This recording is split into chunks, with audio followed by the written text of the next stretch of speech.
আজকে মাছের বাজার দিছি, বাজার লিয়ে বসেছি। আজকে এতগুলা মাছ আব্বা আনিছে বাজারের থেকে। তো সব মাছগুলো সব পছন্দের, এই মাছগুলো আমি বেশি খাই ঝোল করে। এটা হচ্ছে কাতল, আর এই একটা হলো রুই। রুইয়ের ওজন কত আব্বা? ওজন কত? 1 কেজি 200। আর এটা হইলো লাল জাপানি মাছ, শক্তি কত লাফাইতে খালি। আর এটা হলো সাদা জাপানি।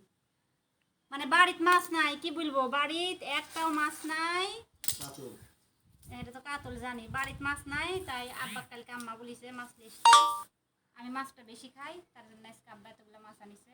এখন মাছগুলো সুন্দরভাবে কুইটে দিয়ে পরিষ্কার করে ফ্রিজে রেখে দিব আর রান্নাবার খাবো। সাথে আছে যে খুরসা বাটা নাই করি, সব বাটা। মাছগুলো খুবই সুন্দর হয়েছে, তাজা, একবারে তরতাজা।